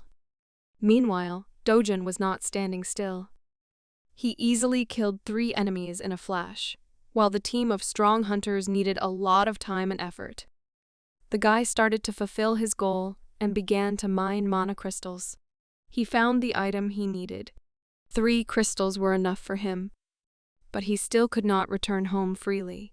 Putting his backpack on his back, Lee realized that he had no other choice, and he needed to catch the ogre leader. But then he remembered what the angry hunter had said. So he relaxed on the ground and decided that he shouldn't rush. It would be better to let the arrogant Dong-yoon take care of this problem. Meanwhile, the hunters' hard fights continued. The team captain climbed on the neck of the dark ogre and tried to overcome it. Mira, in support of Mira, fired at the enemy from a distance. After their joint efforts, they finally eliminated another enemy. Jung-ho sat down on the ground tiredly. Mira said that these ogres were quite strong opponents. The exhausted girl couldn't understand why the dark ogres were gathering together. Raising his head, Dong-hyun thought that they were in a difficult position. Having only killed 11 enemy soldiers, they had lost most of their strength. He thought that it would be a good idea to kill the enemy leader right away. But the furious man doubted that even then they would have had any trouble escaping. The captain was distracted by Jung-ho's scream, and fear appeared on the man's face. The exhausted hunters were being approached by a crowd of enemies, including the ogre's leader. Dong-hyun couldn't understand how their enemies had managed to get so close to them without being noticed. But there was no time to think about it, so they simply assumed a fighting stance. The captain asked the team to be careful and keep their distance to take turns killing the enemy, but that was all he could say. He knew in his mind that the situation was hopeless, and it was over. Despair distracted the hunters from the battle. Jung-ho missed a powerful punch from the dark ogre and flew backwards into a tree behind him. No one had time to react, and the worried captain only shouted his comrade's name. Meanwhile, the enemy leader wasted no time in shouting something to his men. With a confused look, the girl remembered that today's breakfast had been unusually tasty. Perhaps this was her last day of life. Taking a step forward, Dong-yoon turned to Mira and asked her to run away, but the girl replied with a smile that it was impossible as she had no strength left even to run away from the battlefield. The captain angrily said that this was an order and asked to take his wounded comrade with him. He said that he would leave them the rest, and with that, he launched a desperate attack. The dark orgs responded with an animalistic scream. The exhausted hunter approached his enemies, when suddenly the orgs received a series of serious and incredibly fast blows. The guy watched in amazement and could not understand what had happened. He didn't have time to do anything. While his comrades could barely move, Dong-yoon heard a soft step next to him, and the same stranger appeared in front of him. The captain realized with a startled surprise that it was the work of a masked man. Dojun created a barrier and asked the hunter to stay within its range. The guy guessed that such a technique was needed for protection. Looking around, he was shocked by the size of the barrier, He did not understand how it was possible to create such a thing. One of the enemies tried to strike the masked man. Lee calmly held an ordinary small tree branch in his hand, then calmly threw it at the ogre and destroyed half of the enemy's body. The exhausted hunters did not realize what had happened. Mira thought that their enemies had the ability to explode. One guy stood in front of a crowd of ogres, including their leader. He decided that he should do a good job, so he took out his legendary item. He threw the legendary sword into the air. The item began to release its true hidden power, and an incredible amount of energy was concentrated under the barrier, and the hunters ducked to the ground. Dongyun shouted through the noise to his comrades that he did not understand the origin of the thunder. Mira, who was covering her ears, replied that it was hardly thunder, while Jung-ho could not stand it. The pressure on the fighters was getting stronger. Calm Lee controlled the incredible power with confident movements of one hand. He again struck many lightning-fast blows at the enemy crowd. The captain was incredibly surprised to find out that it was one of the sword techniques. Meanwhile, the ogre leader, with fear on his face, tried to shield himself with his hands from the attack. But he was instantly struck with many powerful blows. The blades cut through the enemies one by one.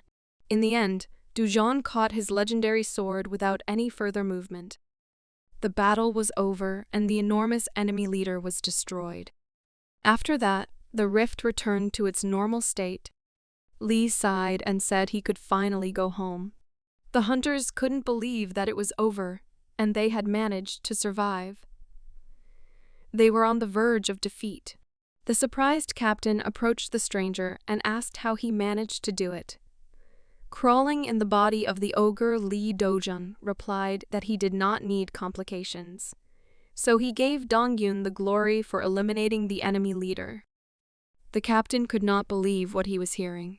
Putting another monocrystal in his briefcase, Lee assured the hunter that it was in his best interest, so his reputation would be better.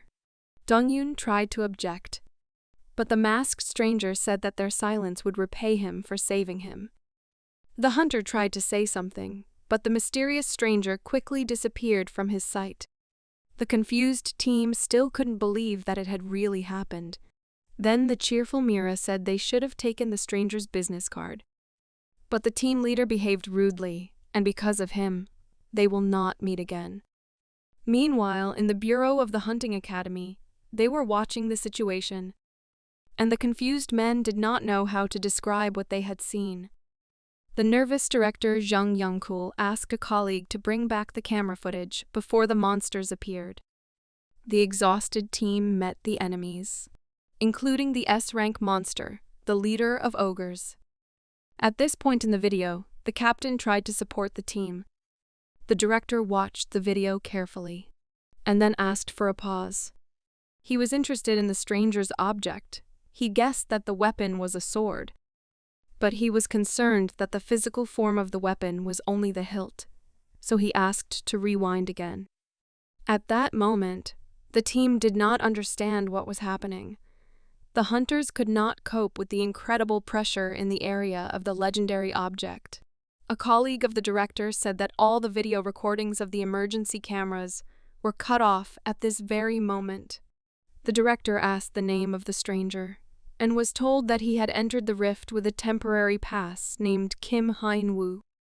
The colleague was very confused, because the bureau had no access to any information about the mysterious hunter.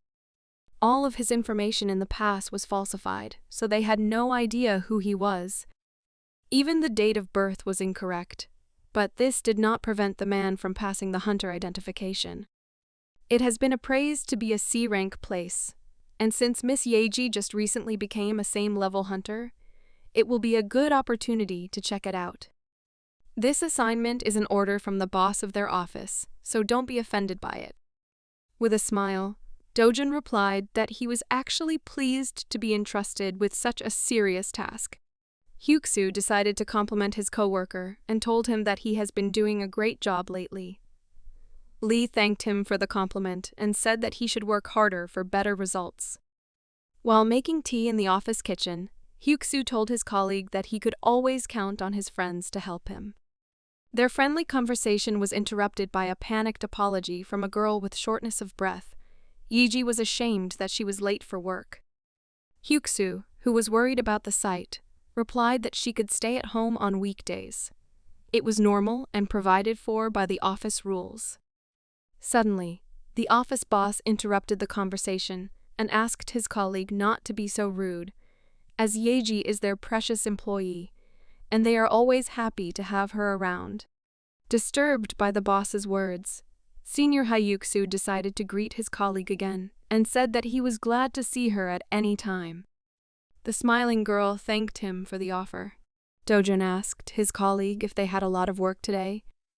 He suddenly had plans to visit the new rift with Yiji, the hunter.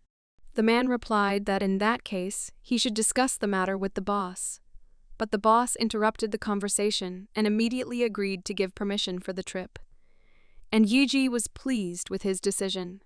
However, he had one more request for his employee. He gave Lee some money and asked him to treat their valuable colleague to something tasty.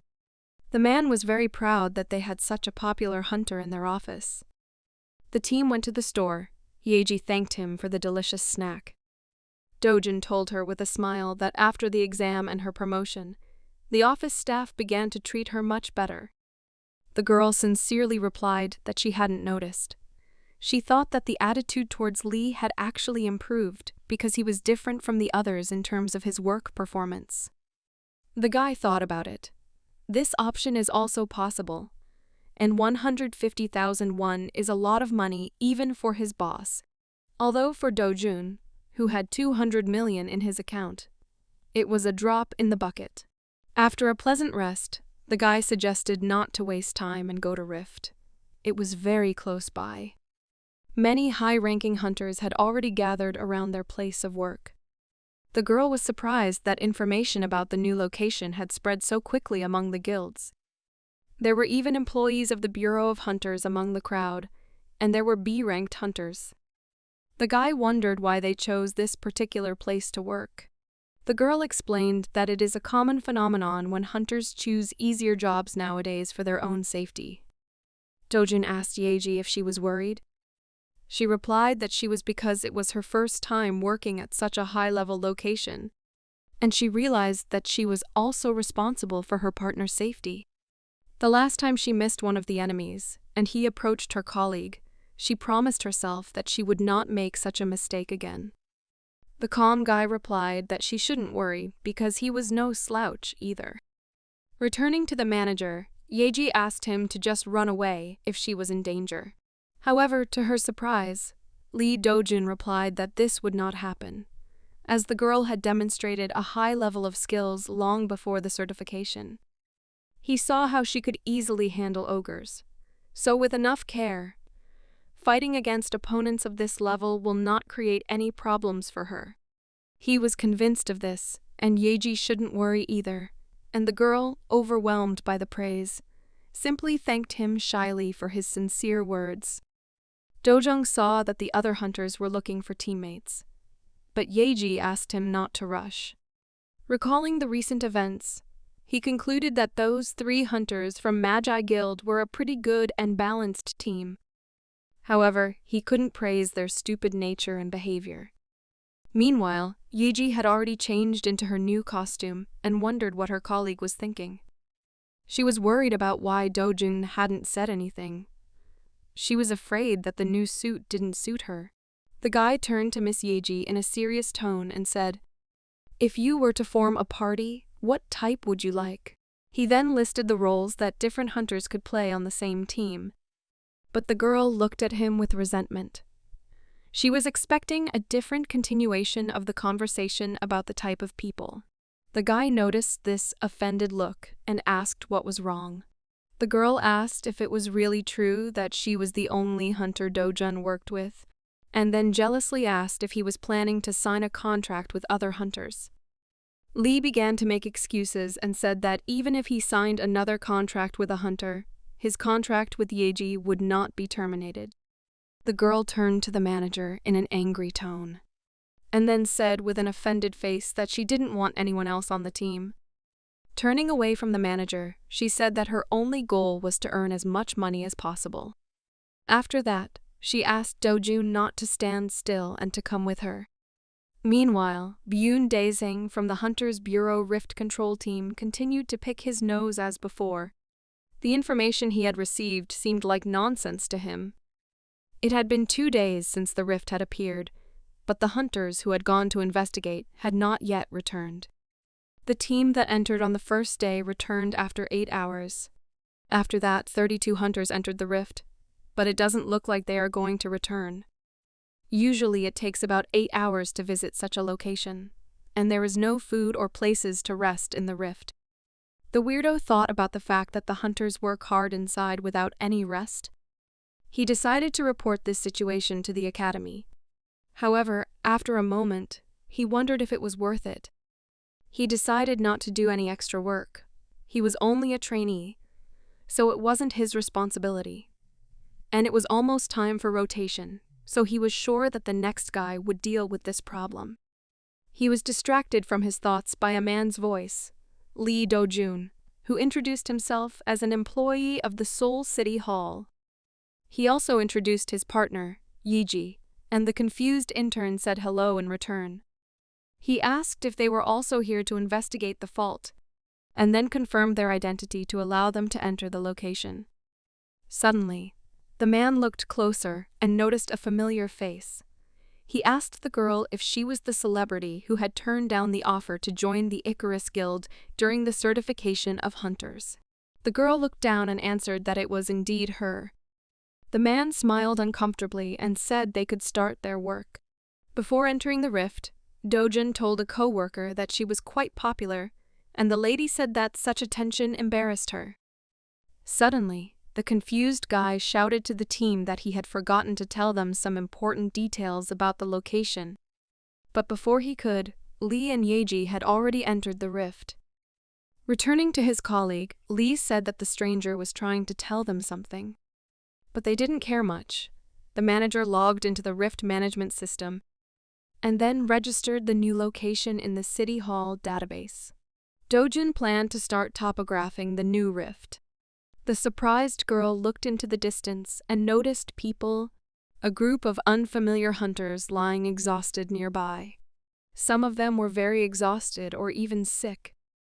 They were exhausted and just waiting for help. The girl did not understand what had happened to them, and the manager suggested that she come over and find out. One of the men who had been there for a long time said that they had been joined by new victims of the situation, and then asked Dojun with a smile what he was doing in this place, since judging by Lee Dojun's appearance, he was not even a hunter. The man introduced himself as an employee of the Monster and Rift Research Department, and the hunter replied that he was familiar with how they work. Dojun asked what was going on and why the hunters were not returning. They had seen many wounded soldiers who needed to go back and get medical help. Pointing to the other people, the man replied that it's not that they don't want to leave the rift. They just don't have the opportunity. Dojun and Yayi looked around, and then the guy was surprised by what he saw. It turned out that the rift behind them had stopped. At first the manager thought it was a glitch, but then he realized that they couldn't have entered if it was. The girl answered that it was called the rift break. She said, larger rifts above B rank can become distorted, but in addition to that, all types of rifts can become a rift break. The guy thought that it is a strange phenomenon where certain rifts require a certain condition for it to be cleaned. The girl asked the exhausted hunter to share all the information he had received. The man showed his interface to the newcomers. It being said that Rift Break needs a 25 or more participants to have entered the rift for status being activated. They should clear every normal monster inside the location, and the perfect clear means every monster to be destroyed. There are also some penalties. Nobody can leave the rift during the break.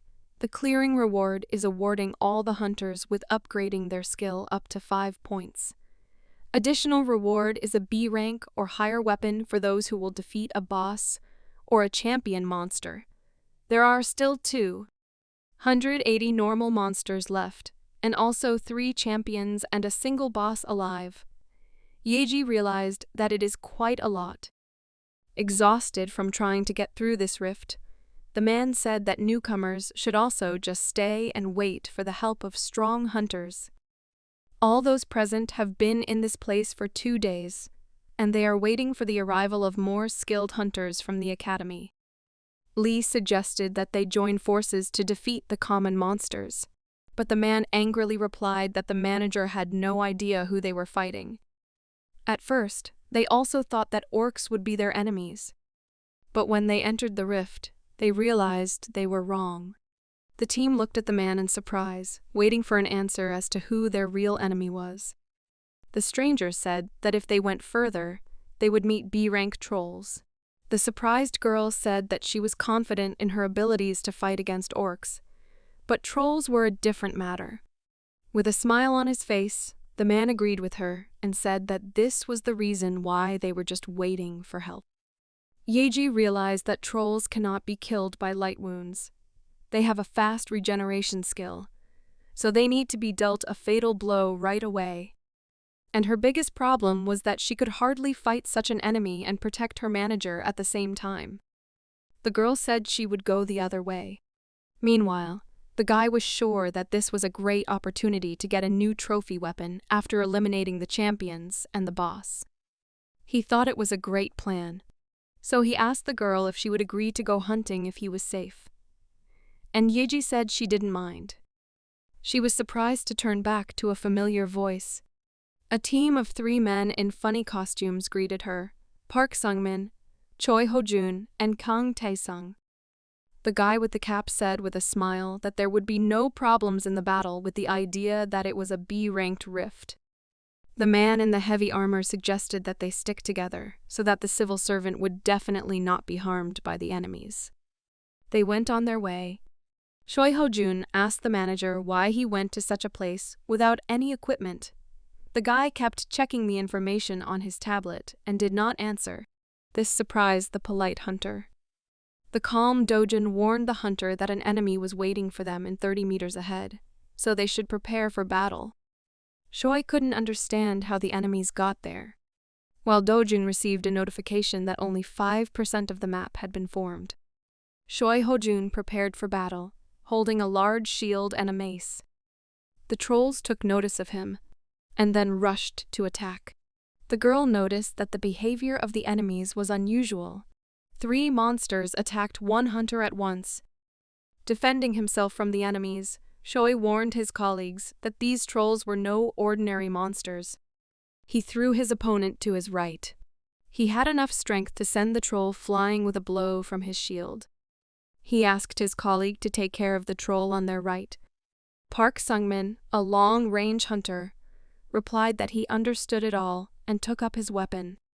He created a mark next to the enemy, which reduced the troll's defense and increased its vulnerability to attack. After that, Park struck out. He easily hit the target and knocked it down. The troll caught one of the shots, but a moment later, many new marks appeared around him. Dojun turned to Mrs. Yayi with a serious face, and then ran to a safe distance and said that the enemy was near her. Behind the worried girl was a troll, and he struck out with a strong blow, but Yayi had time to react to the unexpected attack and dodged it. Choi apologized for his mistake. The girl was frightened to think that her manager could have been hit by such a blow. The girl looked down in anger, and then shouted threateningly that she would destroy all her enemies. The girl clutched her old sword in her hands with anger. Then she went into battle. Her eyes were full of confidence and a desire to destroy the enemy. Yayi approached her enemy. The troll did not expect the girl to be so fast. Yayi immediately struck several blows at the enemy's body, and the troll immediately jumped back to safety. He began to regenerate quickly. However, the pain made him realize that Yayi was not an easy opponent. There was rage in his eyes, and a moment later he roared like an animal. Dojun watched this quite calmly. But not understanding the situation, the hunters wondered what happened to the enemy. Choi started to look around. He began to realize what was happening. He realized that he was right. The troll had actually called other monsters for help.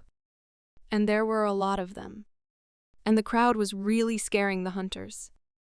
The girl watched this without any emotion. She had remained serious since her manager had almost been hit by the troll. She counted 9 monsters, and then she shouted with determination that she would not let any of them live. Park turned in surprise at her voice, and then stopped his frightened comrades. They thought that Yayi must have gone crazy, as she stood confidently in anticipation of the approaching crowd of strong enemies. The team looked at this in amazement. Choi said they should go back, otherwise they would all die here. Suddenly, Park noticed something unusual. He realized what it was. He could see the aura of the girl's sword.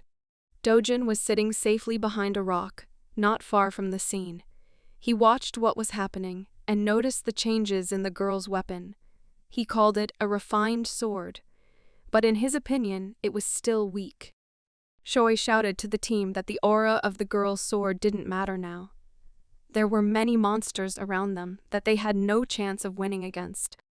Motivated by what he saw, Park ran into the battle and asked his colleagues to join him. The crowd of trolls was getting closer. They were ready to attack the hunters. Yayi assumed the fighting stance of a swordsman. Her serious, killing stare caused fear. She ducked down to meet the crowd of enemies, and the battle began.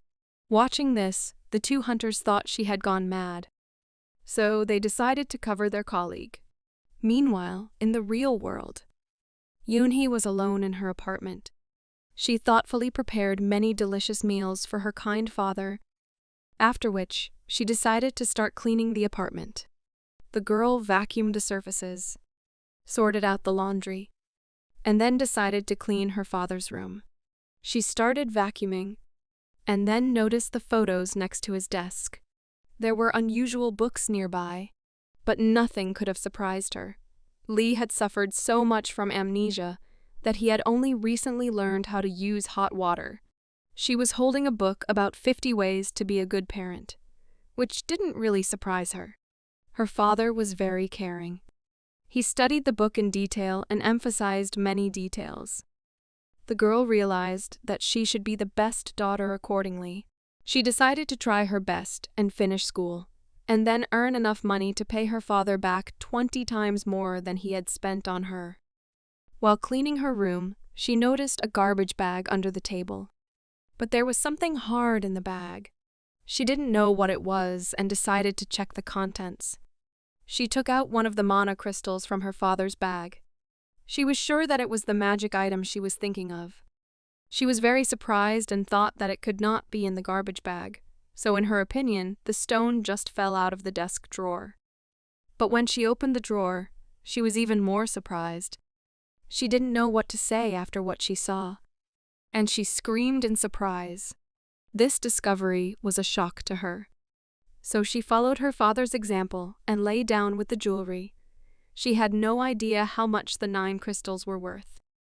Then she found a strange metal thing. She thought it was some kind of garbage, and even thought she should throw it away. The next thing she found was a fake hunter's pass, and her father's secret was out. Meanwhile, Yayi continued to fight desperately, and she struck many blows at her enemies. But she could barely keep up with the attacks of all the trolls. Her reaction was enough to dodge them. She jumped back to a safe distance, and then took up a fighting stance again. One of the trolls immediately attacked. The girl continued to fight, while Park was careless and fell under the troll's hand. The guy tried to save himself and shouted to his colleague that he urgently needed help. Choi looked worriedly in the direction of the idiot who was struggling against the troll wounded by the girl. The team of hunters did not understand why the enemies were so strong. The 3 of them were trying to deal with the troll. The girl was doing her best and realized that she had little strength left. There were other enemies in front of her. She started to think that it was over, and then she remembered that her manager was somewhere nearby. She gripped her sword tightly, thinking that she could not lose. She shouted that she would never give up and ran to attack. She jumped high into the air, and then she struck out with a strong punch. The frightened troll was able to block the attack with his hand. Meanwhile, the other monster quickly approached the girl. She realized that she had been inattentive, and because of her mistake, the enemy got too close. Suddenly, the troll stopped and started shaking. His eyes were filled with fear. He fell to the ground in front of the surprised girl. Manager Dojun stood there with his hand outstretched. He was annoyed that he had to intervene in the fight, but otherwise the team would not have been able to cope. The hunters continued to ruthlessly destroy the troll in all possible ways, while the exhausted girl fell to the ground. She thought she was very lucky at the moment when one of the enemies froze. The manager came up to the girl and asked if she was okay. She replied with a smile that she was fine and not injured in the battle. The guy replied that this was great, but they should still take a break to rest before continuing on their way. And the other soldiers also thought it was a great idea. After 2 hours of rest, the hunters returned to their task.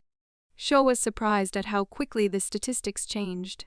He was beginning to believe that they could manage to stop the rift. In addition, Yayi looked very confident in his eyes. He had heard that she was a C rank. But with this kind of success, a new S-ranked hunter might be coming up before his eyes. This explained why the cunning Park was always hanging around her. The guy asked what she was planning to do after work and suggested a dinner together. But the girl decided to avoid continuing the conversation and said that she had a lot of urgent things to do. Shui interrupted their conversation and suggested that they celebrate their upcoming victory over the trolls together, as they continue to fight only through joint efforts. The guy who had been courting Yayi didn't like his friend's suggestion. Meanwhile, Dojun stood apart and checked the latest information on his tablet. During his stay in the rift, the map of the area was 60% complete, and he told the team that at this rate, they would complete the process by the end of the day. In addition, he realized that this situation was also beneficial for his partner, Ms. Yayi, as she had significantly improved her skills and her maximum mana had doubled. He wondered how many levels she had risen to that day. Dojun was sure that she had made a lot of progress. This rift was a great training for her. The manager turned to the hunters and said they should get ready for battle. Choi replied that they wanted to rest a little more, but Lee replied that in 200 meters, they would meet a very strong enemy.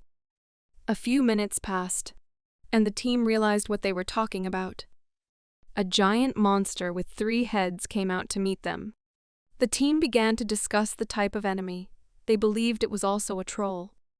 Yayi expected a difficult battle with the new monster.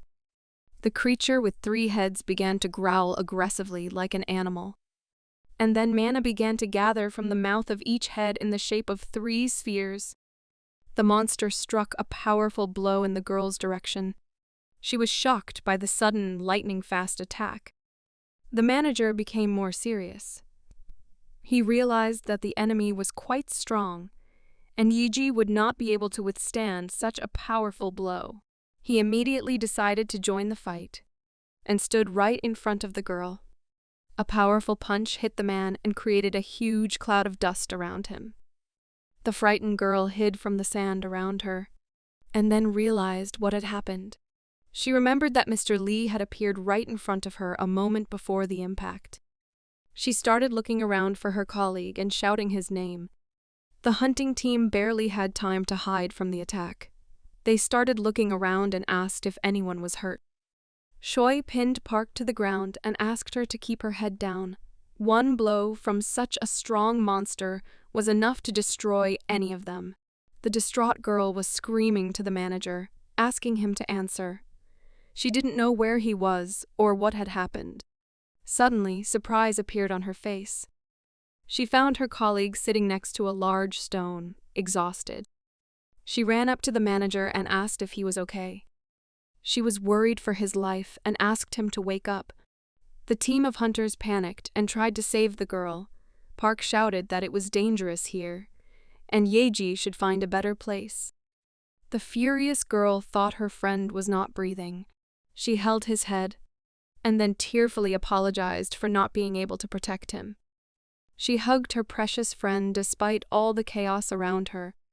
The troll continued to make many attacks. Park watched his colleague's behavior.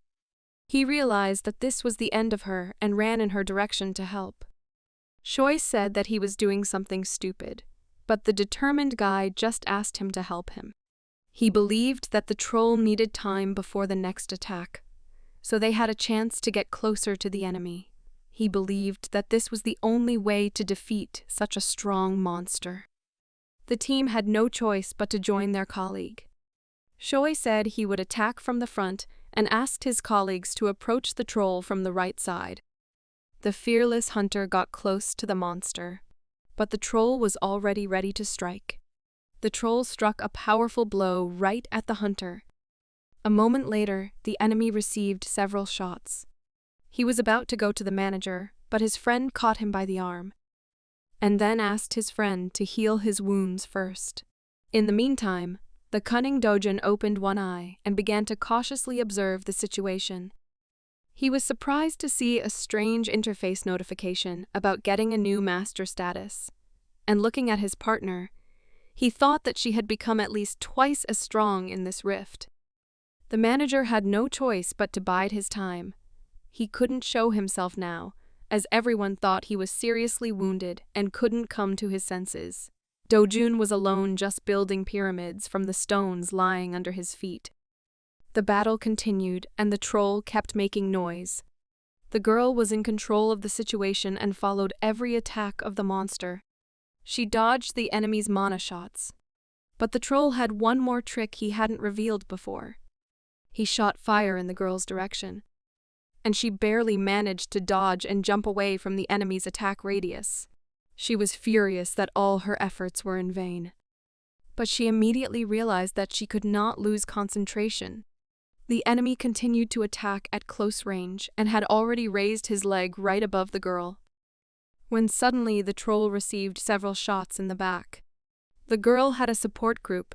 Park shouted that he would help and continued to fire on the enemy's back, so it would be easier for her to continue the fight.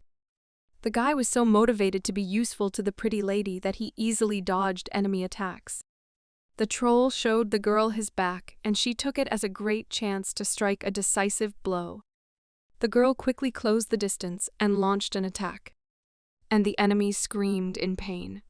But his wounds were not significant, and he tried to counterattack. The girl jumped back to a safe distance, and then decided to change her plan.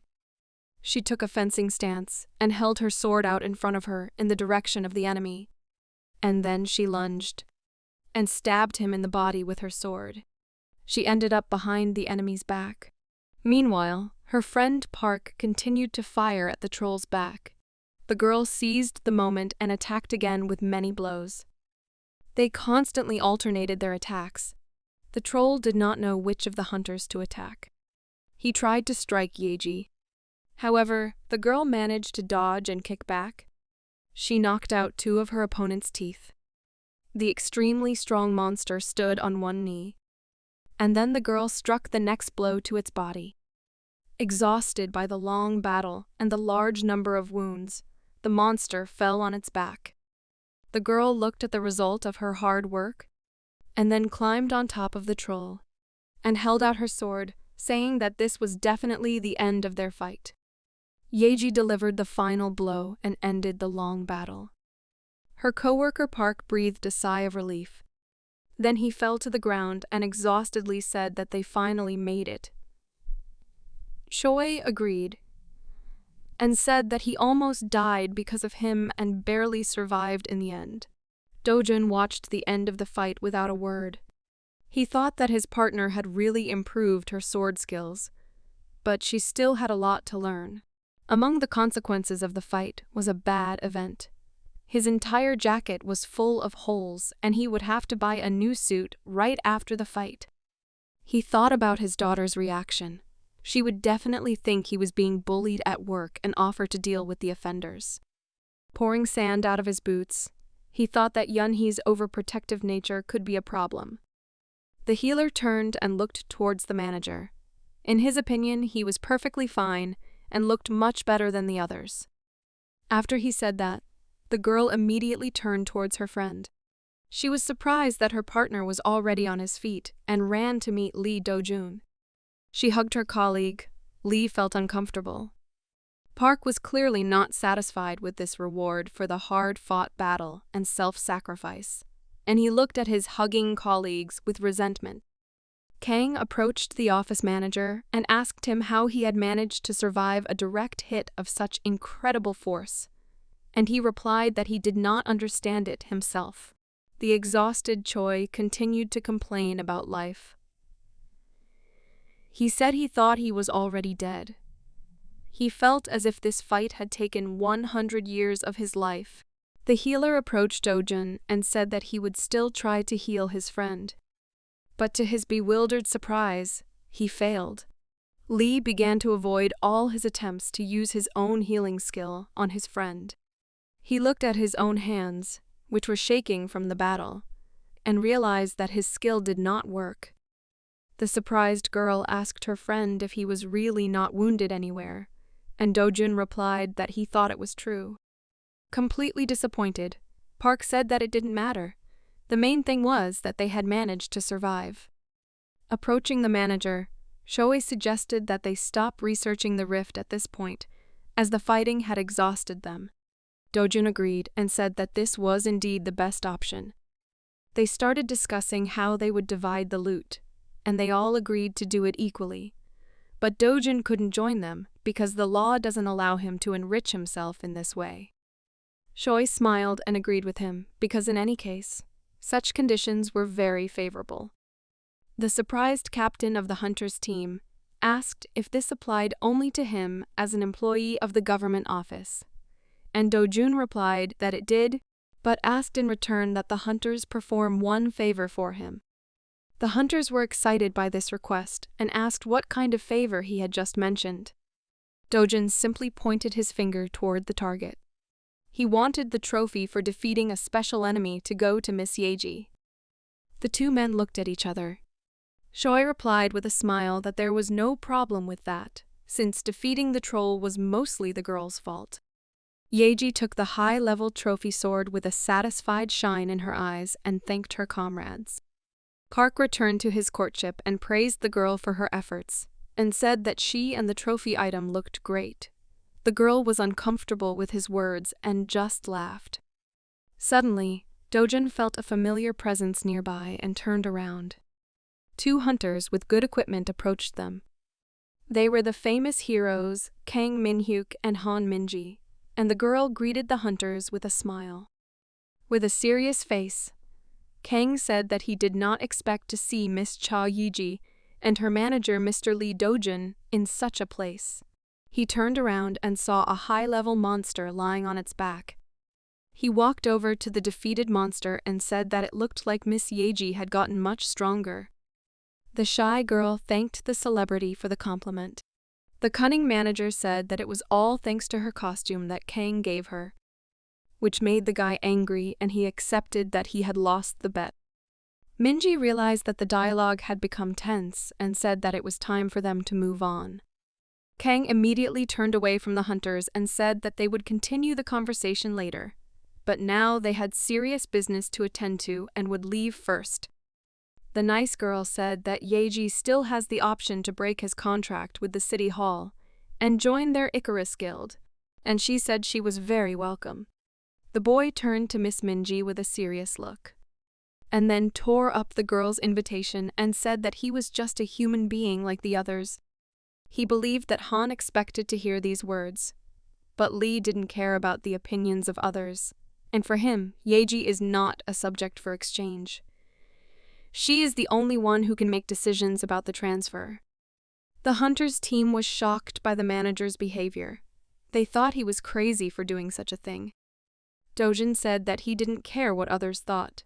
Only Miss Yayi had the right to make the decision. The confused Minji realized that her plan was ruined. After that, the angry boyfriend asked her to do him a favor and not to ask him about the transfer anymore. He considered these conversations very offensive to the dignity of a hunter.